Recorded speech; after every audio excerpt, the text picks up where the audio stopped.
Good morning. Good to see all of you. It's been a crazy few days. Been spending time receiving the Indian Prime Minister to great excitement in the Valley, celebrating the Moon Festival with family and friends. I was trying to catch the blood moon a couple of nights ago. All I saw was the regular white moon. But thanks to YouTube, I think I saw the real deal. Hopefully you all had better luck. To being here this morning to talk about products, especially around computing, which is near and dear to my heart. Computing is the foundation of a lot of things we do. It's how users interface with technology.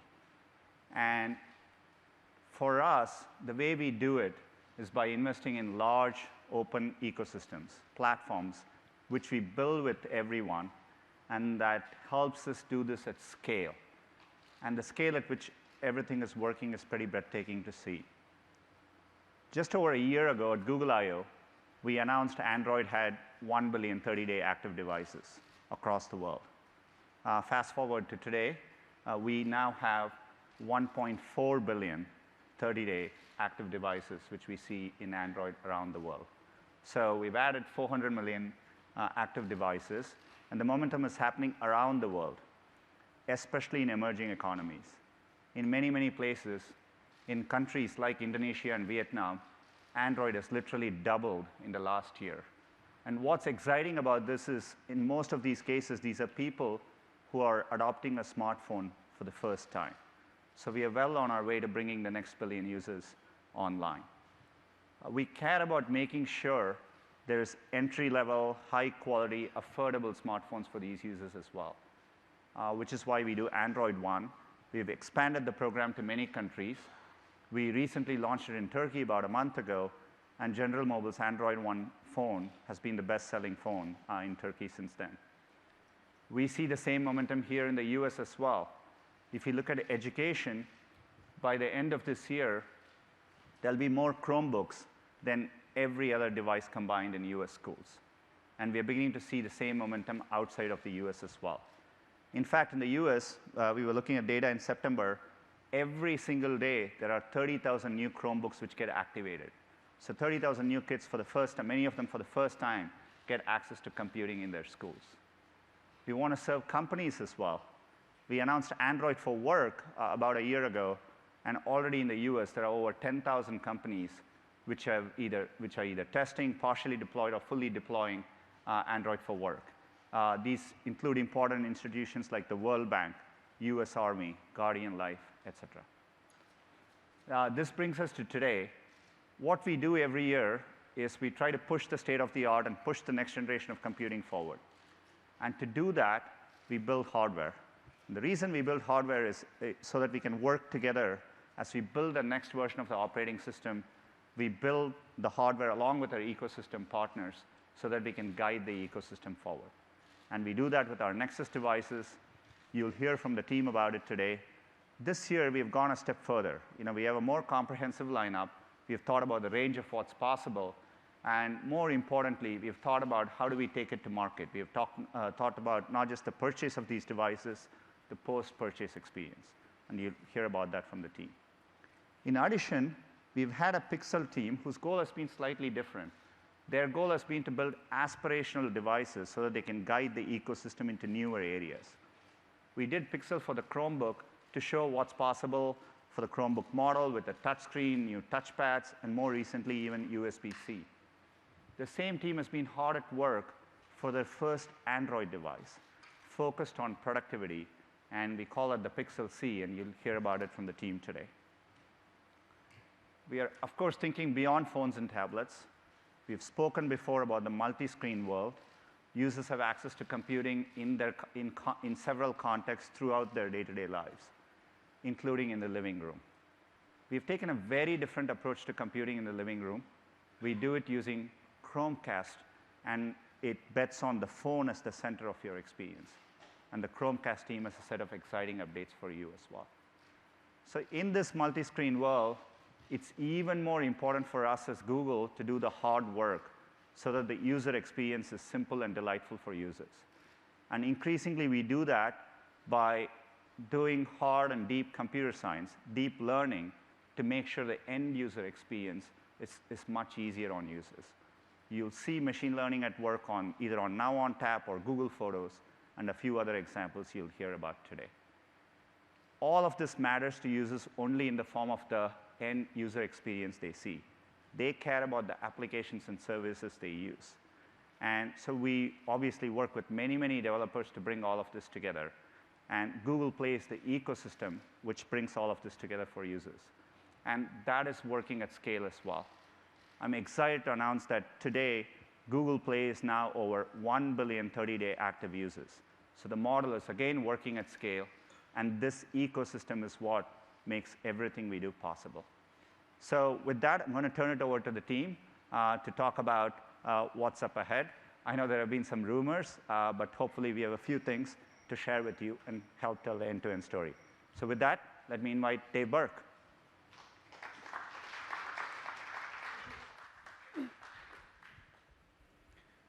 Thanks, Sundar.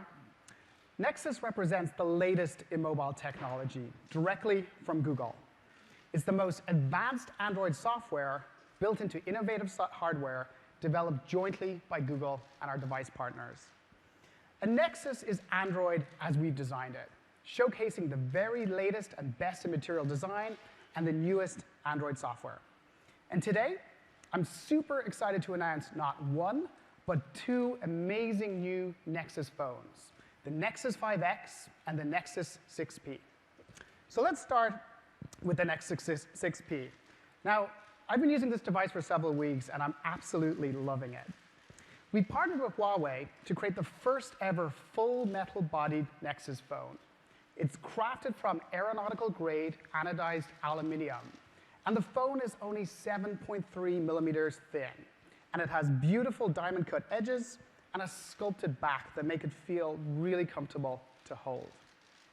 The phone is available in 3 colors: frost white, aluminum, and graphite. Now, the Nexus 6P has an incredibly vibrant 5.7-inch WQHD AMOLED display, and we've maximized the area of the screen to be 74% of the overall device, so you get an amazingly immersive experience without the phone feeling too big. This is a 5.7-inch phone, but roughly the same size as many 5.5-inch devices. Now, inside, the phone packs the latest 64-bit processor, powered by an almost 3.5 amp-hour battery. The brand new USB Type-C port brings fast charging, so the Nexus 6P can charge fully in about half the time of an iPhone 6 Plus. And of course, Type-C gets you the much more convenient reversible plug, so no more guessing which way is up. You'll also notice the phone has stereo forward-facing speakers for crisp, clear sound. Now, the Nexus 6P has the best camera we've ever put into a Nexus device, a 12.3 megapixel Sony imaging sensor with enormous 1.55 micron pixels. The 6P can produce stunning images even in the toughest of lighting conditions. We've also incorporated a high-resolution 8 megapixel front-facing camera with HDR+, so you can get the world's best selfies on this phone. The 6P comes with Nexus Imprint, a seamless way of authenticating with your fingerprint. We put an incredibly fast and accurate fingerprint sensor on the back of the phone to complement the way you naturally hold it. One touch will effortlessly wake up the device for smooth, fast access. And of course, Nexus Imprint works seamlessly with Android Pay for making purchases in stores. The Nexus 6P runs the latest Android 6.0 software, codenamed Marshmallow. And like all Nexus devices, it receives the latest software and security updates directly from Google. OK, a few years back, we partnered with LG to build a Nexus 5. And this went on to become one of the most loved and popular Nexus phones we've ever launched. This year, we're happy to announce an update to this iconic phone with the all-new Nexus 5X. Now, the Nexus 5X offers top-of-the-line performance in a compact, affordable package. It has a beautiful 5.2-inch display, but it maintains the trademark screen-to-weight ratio, coming in at only 136 grams, which is amazing for a screen of this size. We've also increased the battery size by almost 20% to 2,700 milliamp hours, so the phone lasts even longer. Beneath the 5.2-inch display is a 64-bit processor, giving you world-class speed and performance. And the Nexus 5X has some of the same great hardware features you'll find in the Nexus 6P. So the 1.55 micron camera to capture more light, Nexus Imprint for quick and secure access, and of course, USB Type-C for fast charging. The phone itself is available in carbon black, quartz white, and ice blue. So to learn a little bit more about both phones, let me walk you through a couple of key hardware features in more detail. So let's talk about camera. Modern flagship phones do pretty well for outdoor shots, but where they tend to struggle is with indoor photography in less than ideal lighting conditions. And that's ironic because people spend over 20 hours a day indoors. The new Nexus camera is great outdoors, but it's also optimized for indoor photography in 3 key ways. First, as I mentioned earlier, the 12.3 megapixel imaging sensor has very large 1.55 micron pixels, providing 92% more light collection efficiency than the original Nexus 6. Now, pixel size is not a dimension you usually hear people talk about, but it's really important to the quality of the picture. The larger the pixel size at a given density, the more photons of light the sensor can collect in tricky lighting conditions. And because the sensor collects more light, it allows us to run shorter exposure times, so you have less motion blur. So that, combined with the fact you get less handshake artifacts when you have larger pixels, means we obviate the need for OIS. In fact, this Sony imaging sensor was originally designed for camcorders and digital cameras and is unprecedented in a mobile phone. Second, we've chosen a fast closed-loop autofocus technology optimized for low light conditions. The Nexus 6P has a laser detect autofocus system which uses a time-of-flight IR laser to enable instant autofocus of close-by objects. And we've iterated and improved our HDR plus computational photography and added a new mode that automatically kicks in during low light. So let's compare the Nexus 6P against the original Nexus 6 and the iPhone 6s. With photos taken at about 23 minutes past sunset, the cameras are roughly comparable. Now, let's take a look at 37 minutes past sunset when things get darker, and you can clearly see a difference. In low-light environments, the Nexus 6P outperforms all of the other phones we've tested in terms of brightness, detail, less noise or graininess, and better tone mapping. And here's a couple of photos that Googlers have been able to take while out casually testing the phone. Some of these were just literally taken around the Google campus. It's an amazing camera. Also, new this year is slow motion video, which is fun and great for action scenes. And kids like this one absolutely love being the subject of it. The Nexus 5X can capture 120 frames per second, and the Nexus 6P up to 240 frames per second. And the Google Photos app now allows you to edit the region of interest of the video to slow down. And of course, both phones naturally support 4K video resolution at normal rate. We've also added a new feature to the Nexus 6P, which we call Smart Burst. You simply hold down the shutter button to trigger, which captures bursts of images at a staggering 30 frames per second. Smart Burst lets you create fun animated GIFs of the moment, like this one, and you can automatically select the best image from the burst. Finally, being able to quickly capture a fleeting moment is important for mobile phone cameras. So we've added the ability for you to just double tap the power button to instantly launch the camera.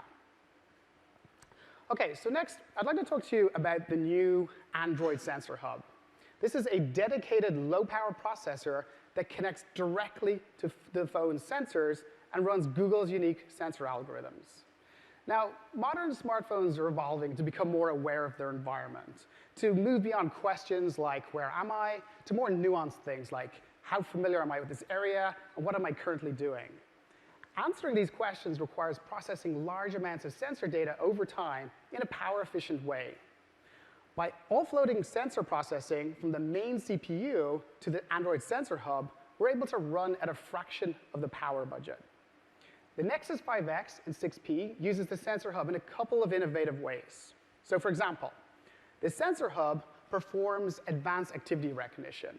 So it's smart enough to track your run or your biking as soon as you start, even with the screen off with minimal power overhead. The Sensor Hub can also detect when the phone is picked up and automatically activate the ambient display. And the ambient display shows you the time and any pending notifications on your lock screen in a low-power white on black display mode. From there, you can seamlessly touch the screen to go into a full power mode and interact with the notifications. So that's the Android Sensor Hub. I'd like to talk about another feature, another great hardware feature on these phones, and that's fingerprint. The Nexus 5X and 6P comes with Nexus Imprint, which makes unlocking the phones more convenient and secure and lets you accelerate payments and sign-in operations. Now, fingerprint sensors have been available on several devices in the Android ecosystem for a while, but Nexus Imprint implements the new fingerprint sensor support in Android 6.0 for the first time, which opens up fingerprint recognition to the entire app ecosystem. The Nexus Imprint sensor provides amazing performance. Registering a finger takes literally just a couple of seconds. Once trained, the sensor can recognize a single finger in less than 600 milliseconds.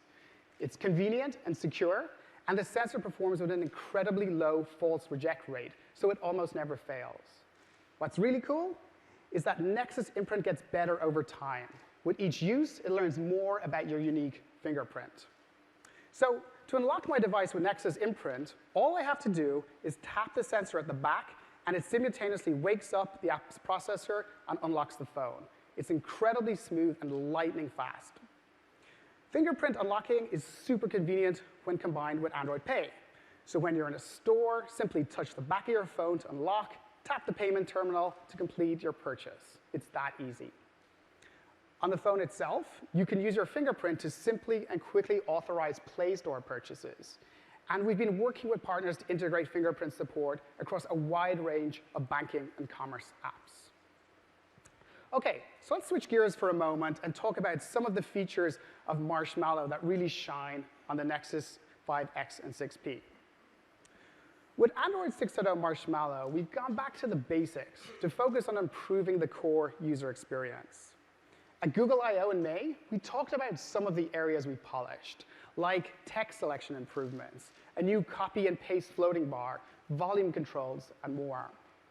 Now that we're done, I wanted to show you a few more examples of polish and craftsmanship that can be found throughout Marshmallow. So let's start with the lock screen. Now, we already have quick access to camera from the lock screen. In Marshmallow, we've extended quick access to Google Voice Search and Actions. So you just swipe from the left corner, and you get this beautiful material reveal animation, and then you can simply say what you want. For example, call Pacino Restaurant. You'll also notice the little charging indication on the lock screen, indicating that the phone is in fast charging mode, thanks to USB Type-C. And it's also estimating how much time the phone will take to charge. So let's unlock the phone. Now, one of the first things you'll notice is that we've reworked the window animations. So they follow the material design principle, where elements appear from their point of touch or interaction. When you touch a launcher icon, it expands outwards, and then it dismisses vertically downwards when you're done with it. So it feels intuitive and natural. We've also taken great care to simplify how heads-up notifications work. If you receive a heads-up notification, say an incoming text message, the notification now peaks down with a little bouncing animation to get your attention without disrupting your current task. You can easily push the notification back up to its hiding place, or you can swipe down to reveal the rest of the notification shade. Now the physics of notifications are truly consistent everywhere. Another area we polished and refined is the home screen. In Marshmallow, you can quickly scroll to find an app with the new A to Z indexing scheme, or indeed just instantly type the first letter or two to find the app. We've also added on-device intelligent prediction engine to learn your pattern of app launches over time and provide dynamic shortcuts at the top of the launcher for quick access. The phone learns your patterns, so it'll be able to show you apps you tend to launch at a certain time of day, say in the morning versus the evening, or in fact, apps you tend to launch in a specific sequence. And of course, with Marshmallow, we've radically changed the user permission model by greatly simplifying the number of permissions apps can ask for and only asking for permission the first time you try to use a feature, instead of asking during installation time. So, for example, let's say I launch Twitter and I want to tweet with an attached location. When I press the location button, the system presents a runtime permission for location, like so.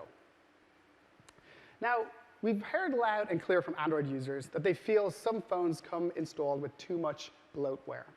With the new Nexus devices, we've reduced the number of preloaded apps on the phone to make the out-of-box experience cleaner and simpler.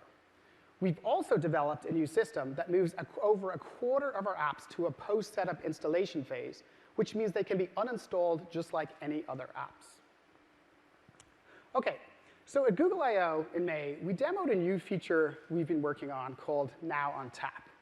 This feature is launching with the Nexus 5X and 6P, making our new phones not just faster, but also smarter. Now on Tap brings the power of Google Search to whatever you're doing on the phone. You simply tap and hold the home button to get quick information and actions without leaving the app you're currently in. So Google draws on all of the resources of your phone to bring you the right information and apps for what you need in the moment. So let's take a look at this in action. Maya is here on stage to help me with a couple of demos. Maya, by the way, is the product manager behind the awesome Nexus imprint feature I showed earlier. OK, so let's say Maya is using WhatsApp, and she receives a message like so from a friend who's asking to meet at the Cascals restaurant at 7 p.m. From here, she can simply long press the home button to trigger Now on Tap to get information and quick access. Here, you can quickly see the restaurant's rating and how far away it is. Now on Tap is providing assistance on directions. There's a phone icon to directly call a restaurant, and even a Yelp icon to get reviews. Now on Tap is also providing a convenient option to directly create a calendar reminder event. And you can see if Maya then taps on the open table icon, she can directly book a table for the restaurant her friend had mentioned. It's super convenient. Now on Tap is a really innovative enhancement to Google Now's assistant capabilities. And like many of Google's services, it's based on a learning system, which gets better with usage over time.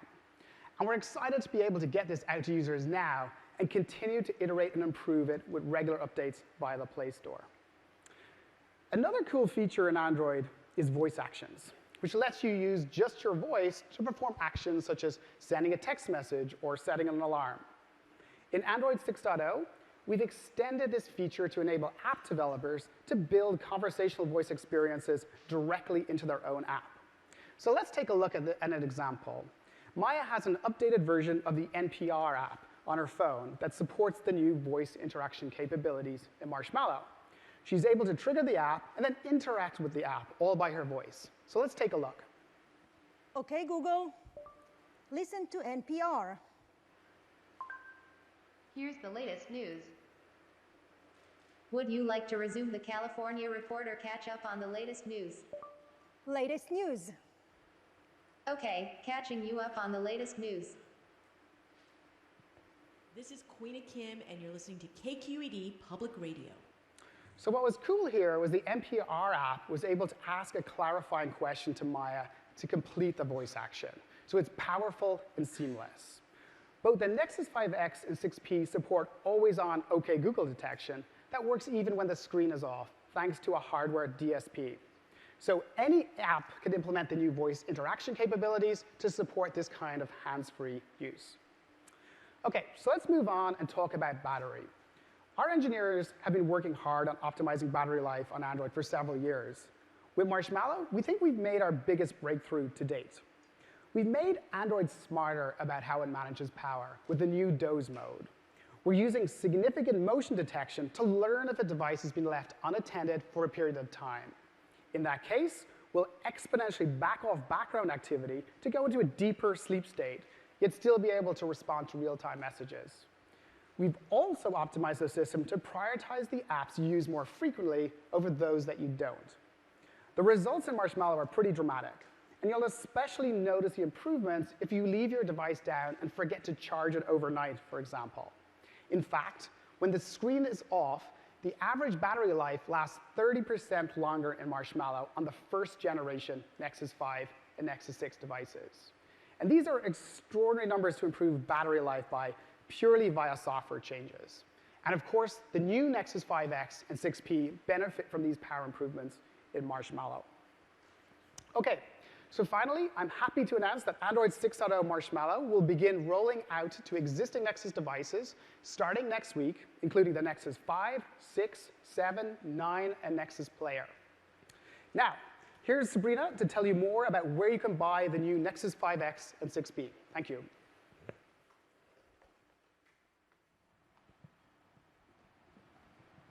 Thanks, Davey. The team is really excited to launch these two new Nexus phones. So I want to take a moment to tell you where you can actually buy them. And that's at the Google Store. Back in March, we launched the Google Store as the new home for the latest devices that work with Google, including Nexus phones and tablets, Chromecast, Chromebooks, Android Wear watches, and Nest products, not to mention the accessories that go with them. Now the Google Store is available in over 24 countries and 50 different languages. And we continue to work to make it easier for you to find and buy the hardware you're looking for. We're guessing the hardware you're looking for today might include our new phones. So let's talk details. Starting today, the Nexus 5X and the Nexus 6P will be available for pre-order on the Google Store in the US, UK, Ireland, and Japan, with more countries coming in the next few weeks.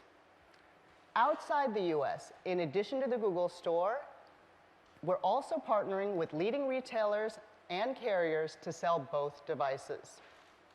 In terms of pricing, the Nexus 5X starts at $379, and the Nexus 6P starts at $499. Both phones will begin shipping later in October. Both will be unlocked without tying you to a contract. Both will work across major networks in the US as well as internationally. And both come with a great new set of offers and services that I want to tell you more about now. First, all Nexus phones will come with a 90-day free subscription to Google Play Music. So you'll have access to over 35 million songs anytime you want. Second, all Nexus pre-orders in the US also include a $50 Play credit. So you can stock up on your favorite apps, games, and movies. And third, you'll now have the option to safeguard your phone with a new program we're launching called Nexus Protect. Nexus phones already include a 1-year manufacturer's warranty in the US. But with Nexus Protect, we're providing an additional year, so you have 2 years of coverage for mechanical breakdown. You'll also have 2 years of protection from accidental damage, which covers those drops, spills, and cracks we all worry about. Of course, one of the worst things about a broken phone is, well, not having a phone. So if something does happen, you can file a claim 24/7 and get a new device as early as the next business day. Nexus Protect costs $69 for the 5X and $89 for the 6P. It's launching in the US today, with more countries coming soon. Finally, for all you Project Fi fans out there, we're pleased to announce that the Nexus 5X and 6P are available on the Fi network. We launched Project Fi a few months ago to offer a fast, easy wireless experience and to drive innovation with leading partners like Sprint and T-Mobile. With today's announcement, Fi users will have a larger set of phones to choose from and still enjoy all the services that they love with Fi, including a high-quality connection that intelligently selects between multiple cell carriers and Wi-Fi, and a simple data plan that provides money back for unused data. It's still early days for Project Fi, but we're excited to add these 2 Nexus phones to the program. Visit the Project Fi site to learn more and to request an invite. And that's the Nexus update. 2 new great phones and a special set of offers and services. In addition to phones, the Google Store also includes a wide selection of Android Wear watches. From round to square, from traditional to sporty, one of the best things of working with device partners is that we're able to offer customers a lot of choices. Just a few weeks ago, we introduced a beautiful set of new watches from Huawei, Motorola, and ASUS that you can see here. Each watch has an always-on display, so unlike some other smartwatches, you can tell the time all the time. And they all have batteries that will last you all day. All new watches work with both Android phones as well as iPhones, so even if you decide to buy your phone from someone else, you can still have your choice of watches. You can find them all today on the Google Store. That's our family of watches and a new family of Nexus phones. Of course, one of our hopes for all this technology is that it can help connect real families too. To tell you more about how we're thinking about the needs of families in the entertainment space, here's Eunice from the Google Play team.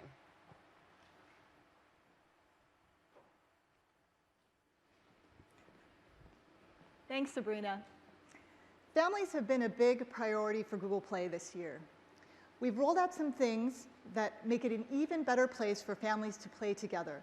Things like more prominently displayed content ratings for apps and games, improved tools that help make it easier for parents to decide what's right for their families, and an all-new way to find family-friendly content across movies and TV, apps, and books.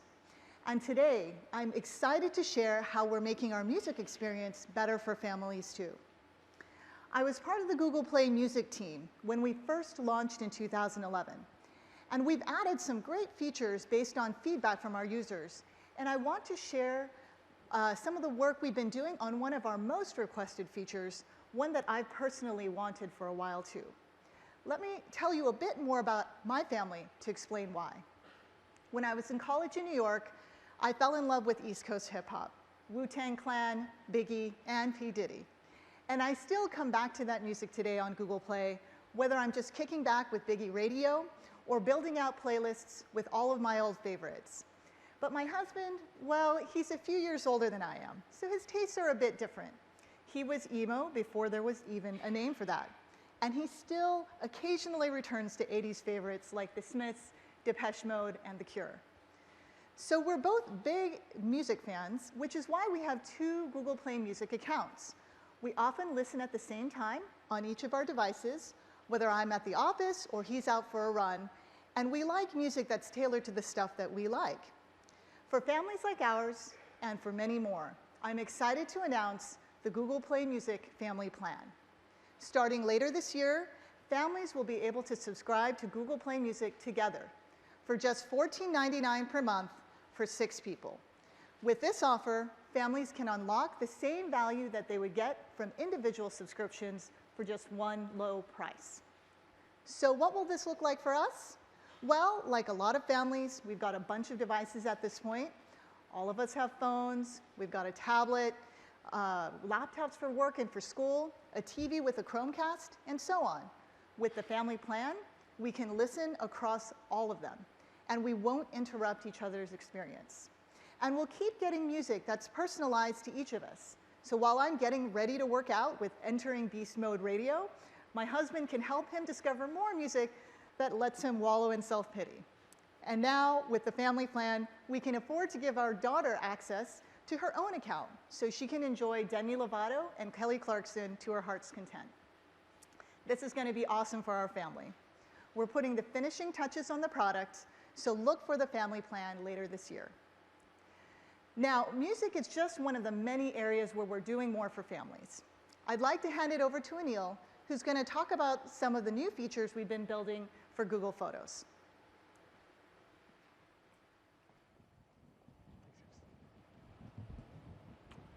Photos play a powerful role in bringing families together.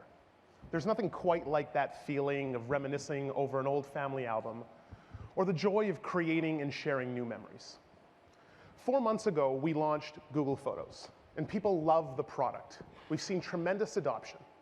In fact, in the short time since launch, people have already uploaded over 50 billion photos and videos. Google Photos was built from the ground up, centered on 3 big ideas: a home for all your photos and videos, organized and brought to life so that you can share and save what matters. Today, I'm excited to announce 3 new features we've been working on to make it easy for you to share, relive, and hold on to the moments that matter with the people that matter. First, I'd like to talk about a feature that's near and dear to my heart. My wife, Jess, and I have a young family, which means we both take a lot of photos and videos. We each have a library of memories, often of the same event, and they're on 2 different devices with no easy way to pull them together. Not only that, but our parents keep asking us for photos of the kids. And even though we have the best intentions, we often don't get around to sharing because it's just too hard. Mind you, this is the exact same problem whether you're a family or a group of friends that went to a party together. How do you easily pool photos and videos into a single shared album that everyone can hold on to? How do people get notified when new photos and videos have been added? And most importantly, how do you do those 2 things in a way that requires no setup and works across any device, no matter what you have? Android, iOS, Mac, Windows, Chrome OS, you name it. Well, let me show you. Here, we have my phone. I have a bunch of photos and videos from a recent family trip where we went apple picking. I've created an album, and let's say I want to share these with my wife, Jess. With Google Photos, this is really easy. I just tap the share button. I'll pick any app. In this case, we'll pick Hangouts. And I'm going to go ahead and I'll send her the link. Now, this part isn't new. This no strings attached sharing has always been part of Google Photos. Now, on this side, we have Jess's iPhone. She's going to get my message, tap the link, and here's what she sees. Jess can now tap the plus button in the upper right-hand corner and easily add her photos and videos to the same album. These are the ones she took that day on her device. Notice, I'm actually in these photos. You can see me there in the blue shirt. If we go back to my phone, you'll see that I've been notified that Jess has added photos to the album. And if I tap on that notification, I'm taken right back to the album, and I can see exactly which ones she added by the name attribution that's on the bottom of every photo. Jess and I now have a single place that has all the photos from the day, and we will both be notified anytime either of us adds photos and videos. This is a core part of the Google Photos mission. We want to make it easy for you to hold on to the memories that matter, even when you weren't the one holding on to the camera. Now, I know my mom would love to see these photos of her grandkids too. So let me go ahead and send her the link. This time, I'll pop in an inbox. I'll pick a draft I already have ready, paste the link, and then we'll go ahead and tap send. If we go onto this side now, you're looking at my mom's tablet. She's going to go ahead and open up my email, tap on the link, and this again will bring up all the photos and videos that Jess and I have shared in this album. Now, my mom wasn't with us at the Apple Orchard, so she doesn't have any photos to add, but she wants to be notified every time Jess or I add new photos to the same shared album. So she's simply going to tap join in the bottom right-hand corner. And what this does is it subscribes her to the album, and it lets her receive notifications anytime new photos and videos are added. If we go back to my phone, you'll see that I've been notified that Mom has joined the album, in theory. All right. Well, normally I would get a notification that tells me that she's seen it and that I know that she's actually viewed the photos and she's telling me she wants me to send her more. So it just so happens that a few days after, we had a little family bake-off, and I'm just going to go ahead and add these new photos and videos to the same album. And let's see what happens. Now, back on my mom's tablet, we should see a notification that I've added new photos. It looks like with the demo, we're having a little trouble getting the notifications through. But she'll get a notification. There it is. And she's going to go ahead and open up that shared album. And now she can see all the photos from the album, including the ones I just added. That's an early preview of Google Photos shared albums, a new, easy way to pool photos and videos and get updates with no setup on any device. Shared albums will be available later this year. Next, let's talk about the challenge of finding and sharing that one photo. With Google Photos, we didn't want to just build any Photos app. but rather lean on Google's strengths in organizing information. By harnessing the power of machine learning, we've made it possible to automatically organize your photos and videos around what matters to you.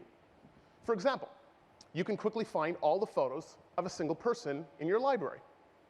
But what happens if you have 150 photos of your mom and you just want to find that one photo of her from that trip to Hawaii in 2008? Or in my case, I often want to see photos that have both my daughters in them. So how do I search for photos of Ava and Lily together? To enable these powerful searches, this week we're rolling out the ability for you to label the important people in your life. You can now give them any name you like: James Ward, Maggie, Mom. The choice is yours. Now, I know what you're thinking. What about that crazy cousin I have who insists that I always call him Dutch Thunder? You can do that too.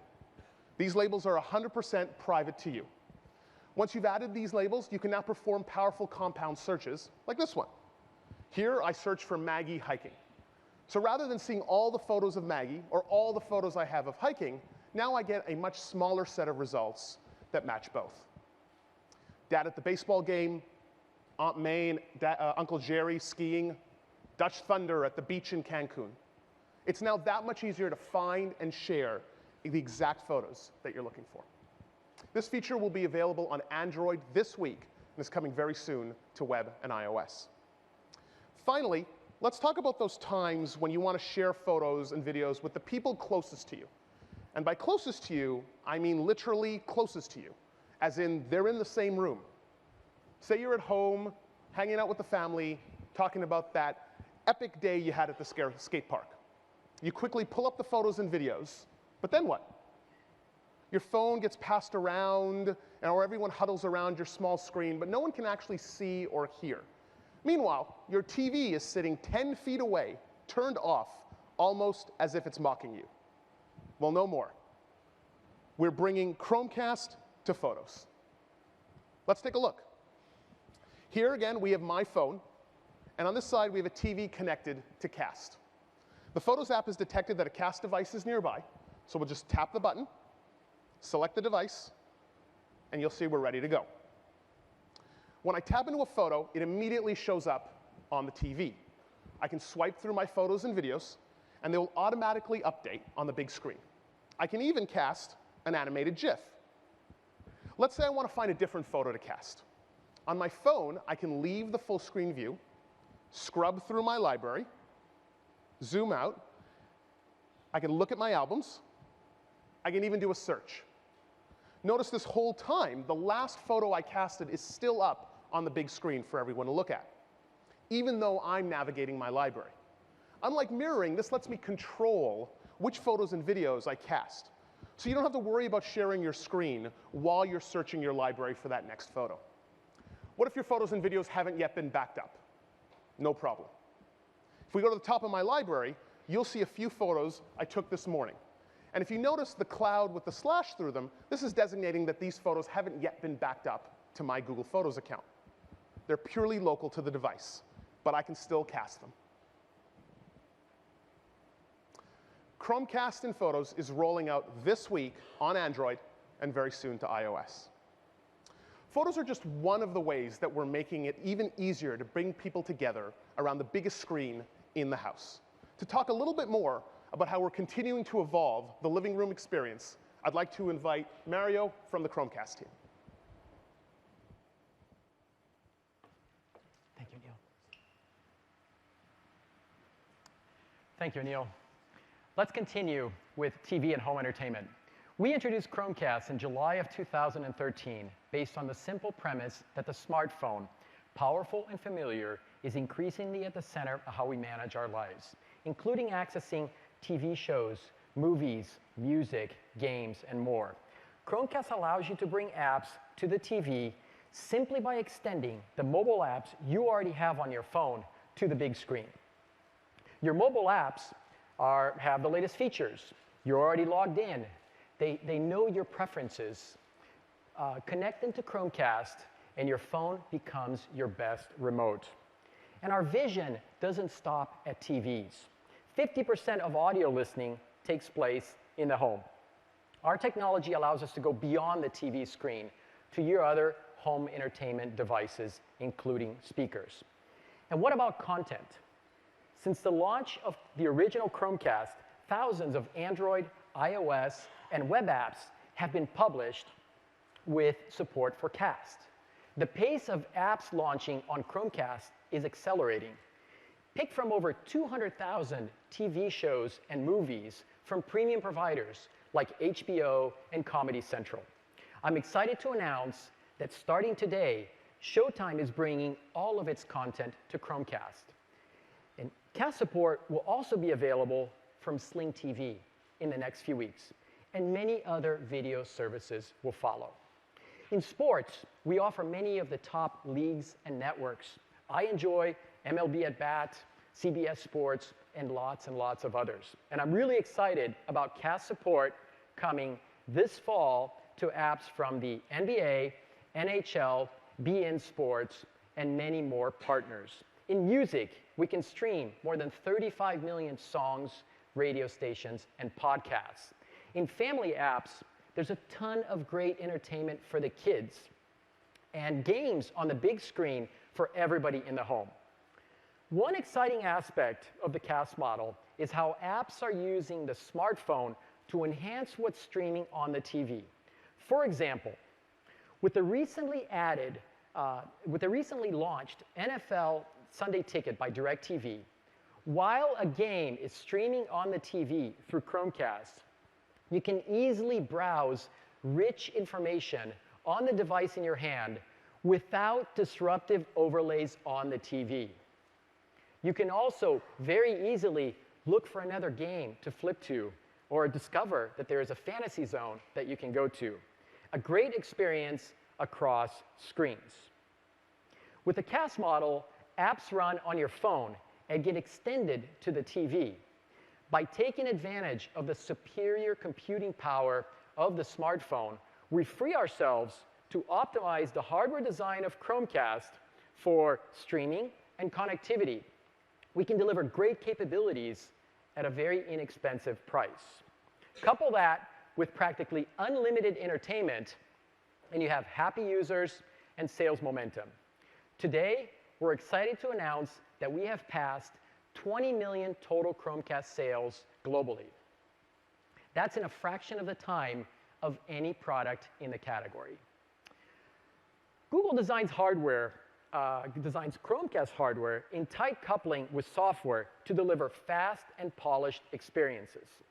Today, we're also very happy to announce two beautiful, brand new Chromecast products. First, the new Chromecast. We've redesigned Chromecast to bring a modern new look. You'll notice the industrial design that sets the new Chromecast apart from other form factors. The integrated HDMI cable makes it easy for you to take it with you on the go. In addition to black, we're offering Chromecast in two fun colors, lemonade and coral. I have one of the new Chromecasts right here.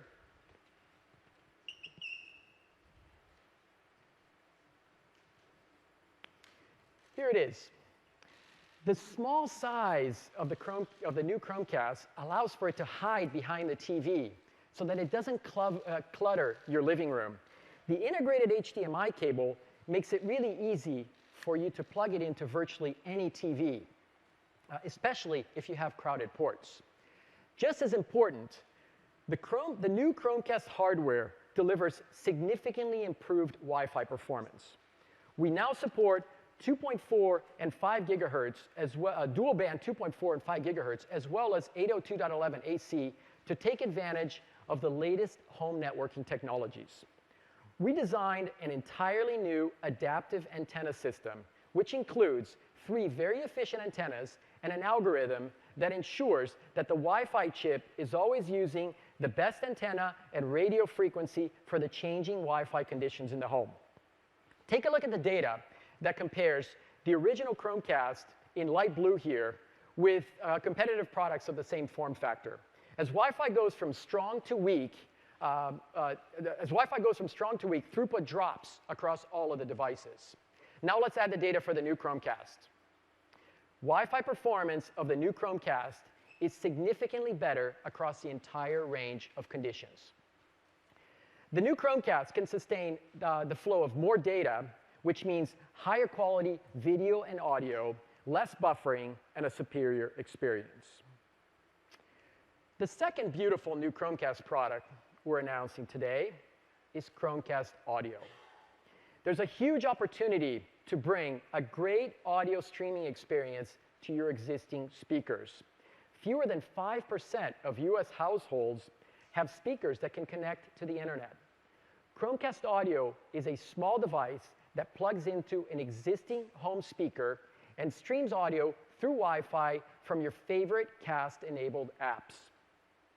We've brought the personality of the new design with the circular shape also to Chromecast Audio. I love the concentric grooves around the Chrome ball as a salute to the vinyl record. The lemonade-colored audio cable adds a modern look to your speaker arrangement. Inside, you have the same adaptive antenna system as the new Chromecast for optimal Wi-Fi performance. Just connect the audio cable to the 3.5 millimeter auxiliary input of your existing speaker. We also support RCA and optical inputs. Just like Chromecast, it's really simple to set up. Plug it into power, connect to Wi-Fi, and you're ready to cast. With the new Chromecast and Chromecast Audio, you now have a simple and consistent way to amplify your entertainment to the biggest and loudest devices in the home. I'm going to ask Rishi to join Adam on stage to show you how these new devices work. Thanks, Mario. All right, Adam and I are excited to show you these new products in action. So let's start with the new Chromecast. Now, we showed you a lot of the hardware improvements we've made. Now we're going to talk to you about some of the software improvements. And that starts with content discovery. So Chromecast over the last year has had many, many new apps come. And the app model works great. When you know which app to go to, simply press the cast button and start watching. But what about those moments when you don't know what to watch, or you don't know where to find it? So today, we're excited to announce a completely redesigned Chromecast app for Android and iOS that'll help you navigate all these great content options. So let's show it to you. So Adam will open up the new Chromecast app, and we'll start with What's On. With What's On, we've partnered with many top content apps to give you a single place to view all your featured content. Think of it as a central home for all your entertainment options. So now in one view, I can see what's trending on YouTube today, the most popular episodes from Hulu, latest movie rentals from Google Play Movies, or what's live streaming right now on sports on Watch ESPN. Now, we only show you content from the apps you have installed on your phone, so everything here is accessible to you. And we'll continue to add more personalization options over time. Now, we've also heard from a lot of our users that they don't know which of their mobile apps work with Chromecast. So now we give a simple view of all your Cast-enabled apps. So now let's go watch something. So I was playing with the app, and I came across a show called Black Sails. So let's go ahead and select that while we bring up the Chromecast behind me. Now you can see it's executive produced by Michael Bay, so it's got to have a lot of explosions in it. So let's go ahead and watch this. Now it's going to link us directly into the Starz app, right to Black Sails. We'll even present an option for you to select which Chromecast you want to send it to. So let's go ahead and select play. And as you expect with Chromecast, we'll be streaming in full HD from the cloud. That may be wholly unprepared for. I always thought this journey would end in battle. But now, as it turns out, looks great. So now I can go add this to my Starz playlist if I want to, or I can go back to the Chromecast app and actually go find something else to watch, all without disrupting what's actually playing on the TV screen. It's a much better model. So that's a quick recap of what's on. So now let's talk about the new Devices tab. With devices, we want to make it easy to control Chromecast from anywhere. So we added playback controls: pause play, stop casting, change volume. So now any device on your home network can be a remote control for Chromecast. It works great when you have friends over. They can use their own phones to actually pause the playback. So now I'll quickly go to Get Apps. We have thousands of apps that have been Cast-enabled and many more coming all the time. So we need a better app discovery process. So we redesigned the page completely. And here you'll find new recommendations, new apps, even new offers. So we encourage you to check it out. So now let's talk about search. With search, we want to make it easy for you to find your stuff across all the different Cast-enabled apps. So for example, I had heard the X-Files is coming back to network television, so I want to catch up on the old episodes. But I didn't know where to do it. So now I can type in X-Files, or since I'm using my phone, I can just use voice search. X-Files. So you'll see X-Files returns to TV shows and movies. Let's go ahead and pick the TV show.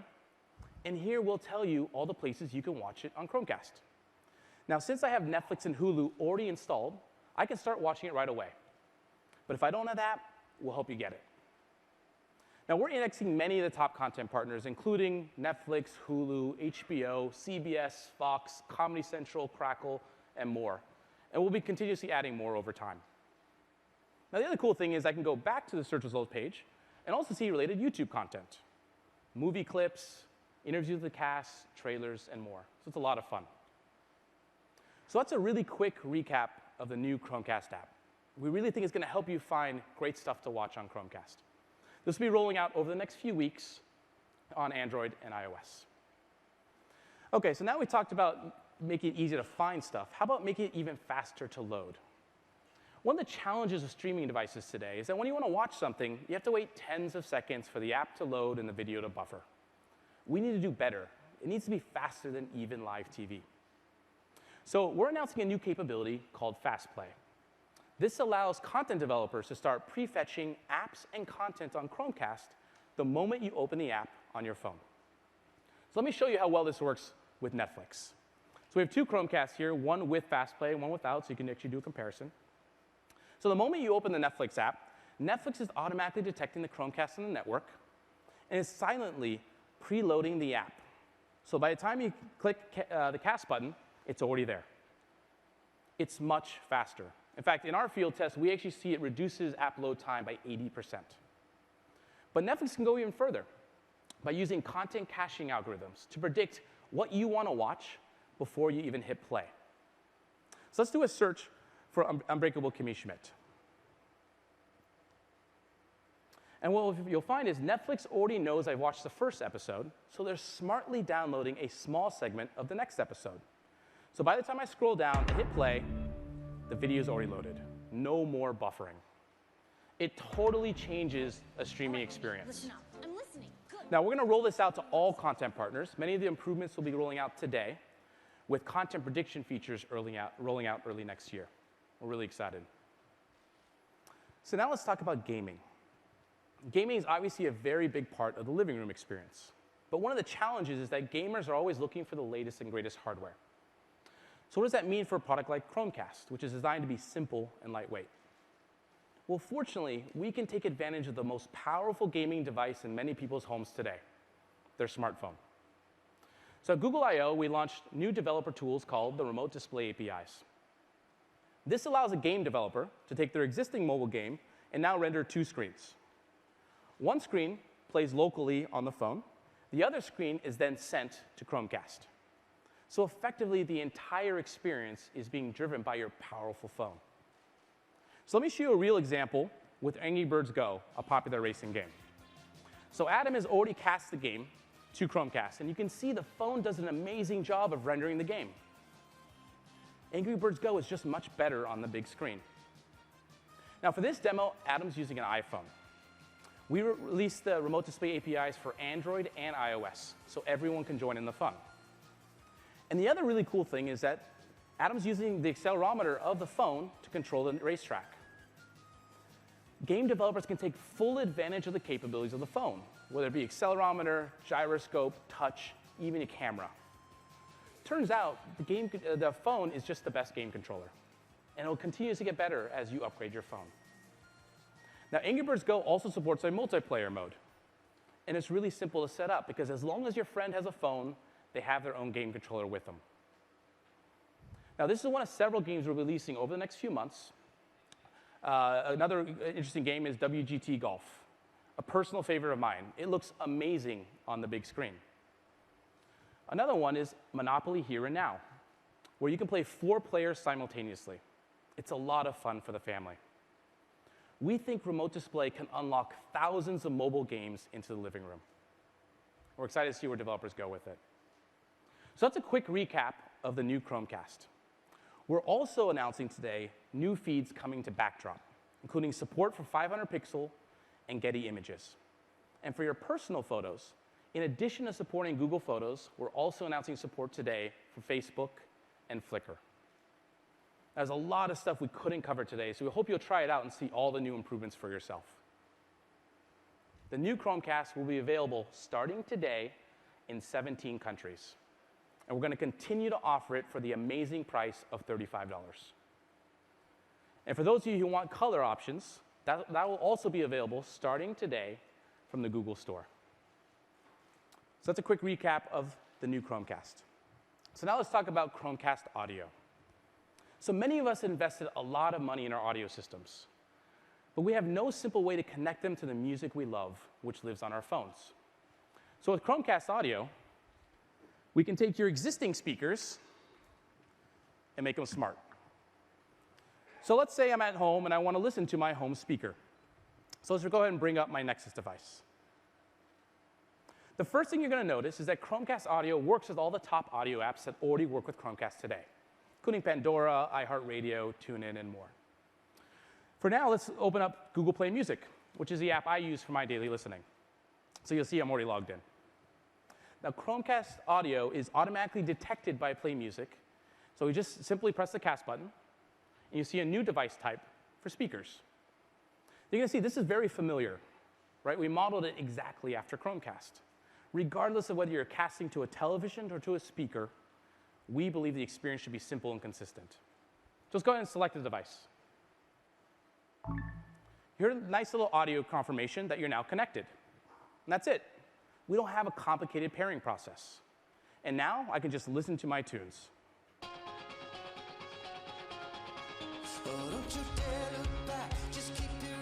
We're streaming the highest quality audio through Wi-Fi to my old home speaker. And because I'm streaming from the cloud, we can get rid of all the hassles of Bluetooth. The music won't drain the battery on my phone. I can play on any speaker in any room in the house without losing audio. And I won't hear those annoying ringtones every time someone gives me a call. It's just a better experience. Now, with Chromecast audio, I can also control it from a variety of different ways with the lock screen, notification, or I can even go to my Android Wear Watch and skip to the next song in the playlist. Oops, I skipped one over. There we go. It's really cool. Now, of course, our home speakers are shared devices. It should be easy for anyone in the home to share their own music. So Chromecast audio automatically works with phones, tablets, and laptops that are connected to your home network. And we also support guest mode. So you can enable friends who don't have your Wi-Fi password to cast to speakers in the same room. So let's pretend my wife walks into the room and she wants to cast her Spotify playlist. Well, today we're excited to announce Spotify is supporting Chromecast and Chromecast audio. This will be rolling out to all new devices starting today and older generations of Chromecast over the next few weeks. So let's bring up my wife's phone, which happens to be an iPhone. Of course, with Google Cast, we're cross-platform. So regardless of whether you're an Android user, iOS user, or web user, you can cast your music to Chromecast audio. And now, just like we saw before, all my wife needs to do is press the cast button, select the device, and our music will transition from the phone to the speakers. It's really easy. And she can do this all from the Spotify app. She shouldn't have to learn a new app just because she wants to listen to music at home. It's the same app at work, in the car, and now at your house. Now, the other cool thing is Spotify can support multiple users at the same time. So let's say I want to skip to the next song in my wife's playlist. Well, it turns out I can use my own phone to do it. So let's bring back my Nexus device and open up Spotify. Spotify immediately detects what's playing on the home network and synchronize with the playlist. So now I can actually just swipe to go to the next song. It's really cool. Now, of course, this may start a few battles of which song to play next, but it's really easy. So that's a quick recap of the new Chromecast audio. Now, we're going to continue to bring more and more apps to Chromecast audio, but until then, we want to make it easy for you to send any audio to your speaker. So just like Chromecast, we're going to support the ability to mirror audio from your Android device or mirror audio from any Chrome tab on Windows, Mac, and Chromebook. So now you can send audiobooks, podcasts, local music, even YouTube videos right to your home speaker. We're also excited to announce that Chromecast Audio will support multi-room synchronization. This means I can play the same song across multiple speakers that have a Chromecast Audio in them. This will be rolling out later this year with an over-the-air update. Chromecast Audio will also be available starting today in 17 countries. And we're going to price it in the US for just $35. That's cheaper than a basic set of headphones. So now, you can either dust off those old speakers or connect it to new ones to get the best Wi-Fi audio experience. So that's our update today. 2 amazingly powerful products for the living room, available starting today for just $35. And 2 new Nexus devices, which showcase the best that Android has to offer. And of course, we connect these screens with our platforms and our apps, and we saw some great new options for families from photos and music. Now, before you go, we want to give you a sneak peek at one more device we've been working on. And with that, I'll introduce Andrew Bowers from the Pixel team. Thanks, Rishi. So, as you've seen today, we're making life easier than ever to move between screens in your life, whether it's the phone in your pocket or the TV in your living room. And we've also been thinking about how to make other form factors easier to use, like tablets. Now, tablets are great for games, reading, or watching movies, but they often force you back to a laptop when you want to write a document or respond to a long email. And while there are plenty of keyboard accessories, they're often just that. They're accessories. They have cramped keyboards, require you to use them on a desk, or get in the way when you don't want to type.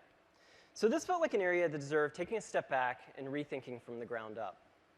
Now, we've taken this first principles design approach before with the Chromebook Pixel, reimagining what an ideal laptop could be.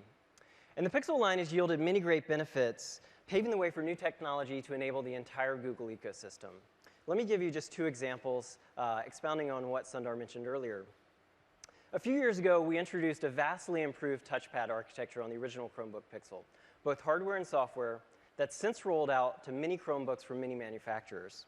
Whereas before you had to spend $1,000 on a laptop to get a great touchpad, today you can buy a Chromebook for $150 and get a very similar experience. Another example is USB Type-C, which enables universal power, data, and display with one connector across your devices, whether it's a laptop or a phone. Earlier this year, we worked with the industry to introduce this standard, launched it on this year's Chromebook Pixel, and now it's making its way onto many devices, including the Nexus phones you saw earlier. So in the case of tablets, we ask ourselves, what would an ideal touch plus typing experience look like? Something where the screen and the keyboard complement each other to make the whole greater than the sum of its parts. The culmination of that effort is a new addition to the Pixel family, Pixel C, a new device running Android 6.0 Marshmallow. Now, if you're familiar with the Chromebook Pixel, you'll immediately see the family resemblance. It has the same clean lines and anodized aluminum design. There are no exposed screws and minimal distractions. Precision engineering means everything fits together with really tight tolerances, and it feels really sturdy and solid in your hands. Now, Pixel C, where the C stands for convertible, is an entirely new approach to combining a tablet and a keyboard. Closed, they're held together with self-aligning magnets. But when you're ready to get down to work, slide the tablet off, touch it to the back of the keyboard, and lift.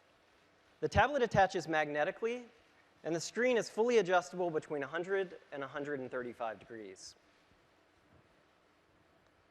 There's no kickstand or clasp mechanism to get in your way. The keyboard connects via Bluetooth, avoiding unsightly contacts on your tablet. And it's also really sturdy. I can hold it by the tablet. I can hold it by the keyboard. I can hold it upside down. It's very easy to use in your lap. You can use it on the bed. You can use it on the couch, wherever you want to use the device. Now, the Pixel C size is designed for usability of the keyboard without sacrificing its usability as a tablet.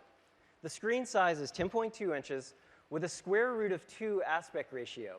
Now, that's a metric area ratio that's used by A-series paper, of which A4 is the standard letter format throughout much of the world. And what this means is it's delightful to use in either portrait or landscape orientations, while at the same time giving us enough room for a full-size keyboard.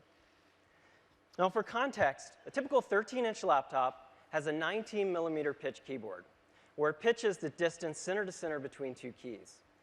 On the Pixel C, we have an 18.8-millimeter pitch, almost the same, but within a much more portable 10-inch size.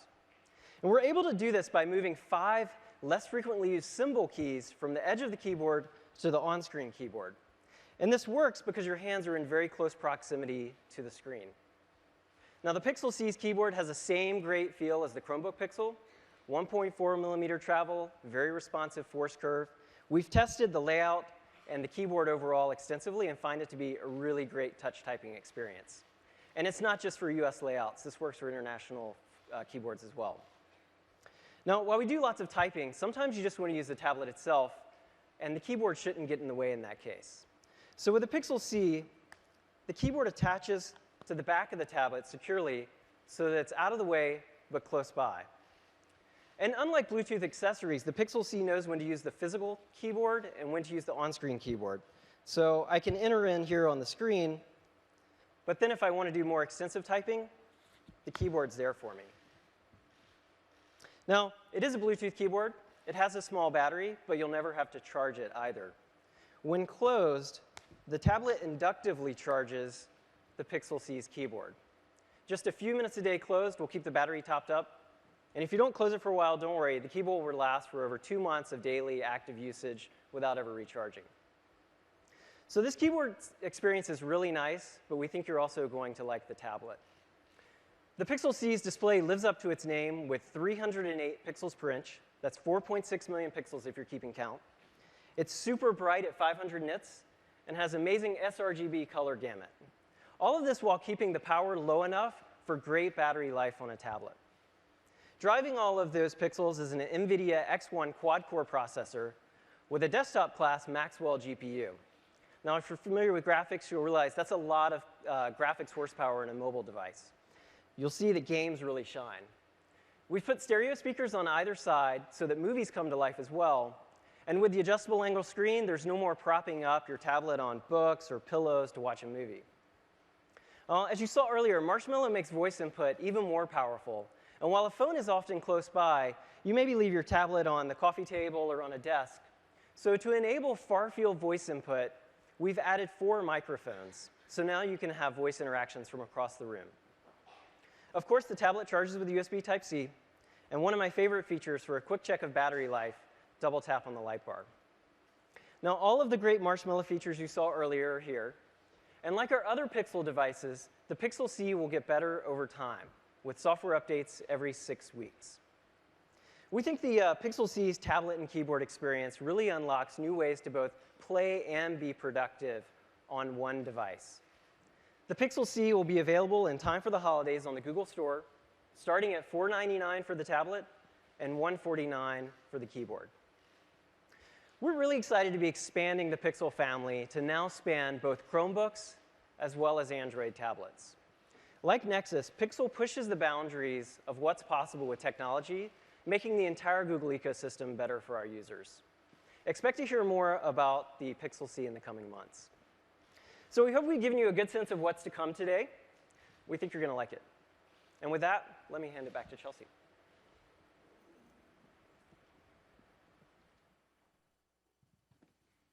Thanks, Andrew. Thank you all so much for joining us today, especially for everyone who joined us via live stream from around the world.